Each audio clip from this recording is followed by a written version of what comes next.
Good afternoon, ladies and gentlemen. Shalom, I'm David Mencer, Israeli government spokesman for the National Public Diplomacy Directorate in the office of the Prime Minister this Thursday, the 12th of December, day 433 of the October 7th War, the Simchat Torah War. Just a couple of points from me and then we'll get straight to your questions.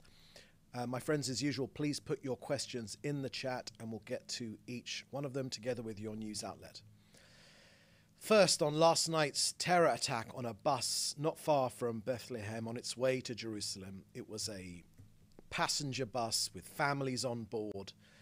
The Palestinian terrorist opened fire at the bus. The murderer shot to kill, and he did. A 12-year-old boy was killed. His name was Yeshua Aaron Tuvia Simcha. He lived in Beitar Illit. Other passengers were also injured. The Prime Minister spoke for the nation, sending sincere and deep condolences to the family. The Prime Minister said that the pure soul of a child was brutally taken from us. Our hearts ache with his family. Yeshua is the 17th child murdered by terrorists in Israel in 2024 alone. The terrorist was apprehended. Let me make clear, there will be no safe haven for terrorists in Judea and Samaria. Our security forces will thwart the plans of terrorists throughout our region. Hamas and Iran incite terror against our people, and our children are murdered as a result. We will fight to eliminate terror from wherever it emerges. Next on Syria, let me share with you a readout from this morning's Jerusalem meeting between the Prime Minister and US National Security Advisor Jake Sullivan together with his team. Regional developments in Syria were obviously discussed, and Israel will do whatever is necessary to protect our security from any threat.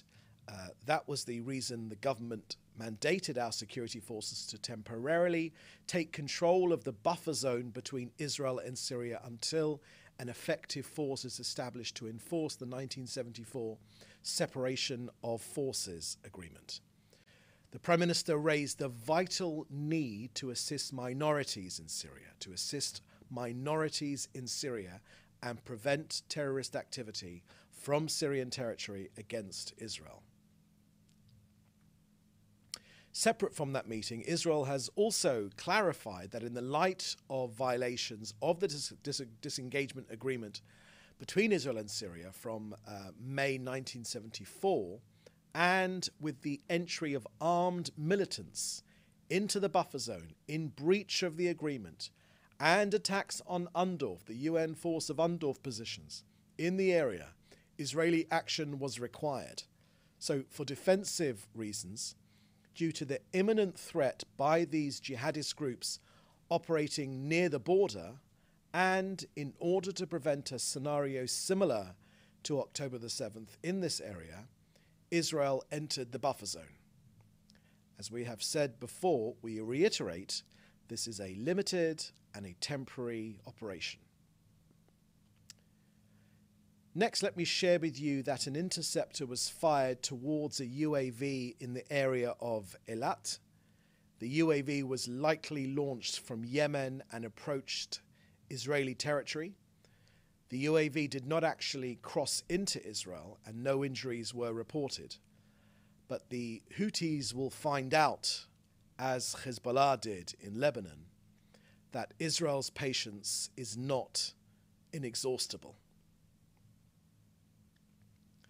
Lastly, this morning, international media reported attacks on aid workers in Gaza. Again, nothing could be further from the truth. Let me share with you the facts. As we say here in the Prime Minister's office, the facts don't lie. Overnight, Israel received intelligence of Hamas terrorists wanting to hijack aid. The IDF conducted precise strikes on armed terrorists, Hamas terrorists, gathered at two different points inside southern Gaza. These were terrorists operating in the humanitarian corridor. Now, our strike ensured the safe delivery of this aid to Gazans. All the terrorists were eliminated, and they were all Hamas. Our intelligence has showed that they plan to violently hijack the aid trucks and transfer them to Hamas. Why? To support their terror and cause hardship to Gazans. Where there is hunger, it is hunger orchestrated by Hamas, because of Hamas hijacking aid. Now, Israel prevented that, and it goes without saying that Israel, of course, does not strike humanitarian aid trucks, and the now humanitarian corridor remains open and active because of this Israeli action. Yes, Israel precisely operates against Hamas, and yes, we take every measure to mitigate harm to uninvolved Gazans. Let me share with you our latest figures of aid which has gone into Gaza in the last 24 hours alone. 251 aid trucks went into Gaza yesterday. Food, medical goods, shelter, sanitation supplies. 122 trucks were collected from the Gazan side of Kerem Shalom by international organizations, but still 550 trucks worth of aid are still awaiting collection.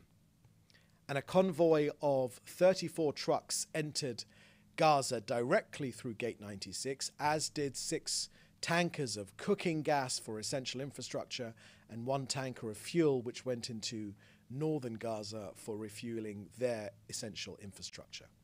The IDF in Kogat acts in accordance with international law. Hamas are attempting to starve their own people, but Israel gets the food in. So that's the end of our briefing here today. I'll now take your questions. Please put them in the chat together with your news outlet, and we will take them. First question I can see here is from David Clement at the News Forum. The Prime Minister said that troops will stay in the Syrian buffer zone until there are security guarantees. Has the government reached out and attempted to establish relations with the new government in Syria? Thank you for that question, David. We've made clear in this briefing that our presence in that buffer zone is temporary until alternative arrangements are made to return to the separation agreement from 1974. As you know, the Syrian armed forces abandoned their posts. Jihadis were approaching our border. There was a real risk not only to the Undorf force, which Israel repelled, but also of jihadis with an appetite for massacres approaching our border. We will not let that happen. And in terms of the rest of your question, I haven't got anything more to add with you on that. As soon as we have any further information, we will share that with you. Needless to say, Israel is most definitely wants to have good relations with all of our neighbors in this region. If there is a new beginning, then we would certainly welcome that for the benefit of all the people in our region. Next question here is from Fred Ager. Syrian rebel leader Abu Muhammad al-Jolani's group Hayat Tahrir al-Sham, HTS, plans to collaborate with international organizations to secure chemical weapons sites. Al-Jolani declares he plans to form a transitional technocratic government to rule until March 2025. The Pentagon welcomed al-Jolani's comments, but warns action must align with words. To which extent is Israel's government concerned about HTS controlling the chemical weapons sites, and does it trust al-Jolani with respect to the rule of law? Thank you for that question, Fred. Look, this is not a matter of trust. It isn't important what people say, it is important what people do. As you know, over the last few days, the IDF has struck most of the strategic weapon stockpiles in Syria. The reason we did this, the reason Israel did this, was to prevent them from falling into the hands of terrorist elements, and our Monday night action in particular will have taken out lots of the threat of these weapons, including chemical weapons. As I've made clear in this briefing, Fred, Israel is very much interested and hopes for peaceful and neighbourly relations. The Prime Minister's made this clear between our two countries. Yes, of course, but none of us here are under any illusions about the forces which have won control of Syria. We know their providence, we know the things which they stand for, and we know precisely how to defend ourselves. Okay, next question here is from Hannah Julian from the Jewish Press. Does Israel plan to continue to strike Hamas terrorists who attempt to hijack aid in Gaza? Is this a new policy? Thank you for that question, Hannah. Look, let me answer that question this way. Our war aims have been clear since the beginning here. Excuse me for repeating them again. We say very clearly that the war will continue until all of our war aims are met. The return of our hostages, 100 of them, dismantling of Hamas's governmental and military capabilities, the removing of the terrorist threat to Israel, and the return of all of our residents to the north safely to their homes. As you know, our fighters, the defenders of Israel, our armed forces, they are operating boldly and bravely to bring back our hostages and eliminate the terrorist threat to our citizens. So, is this a new policy? No, I do not believe it is.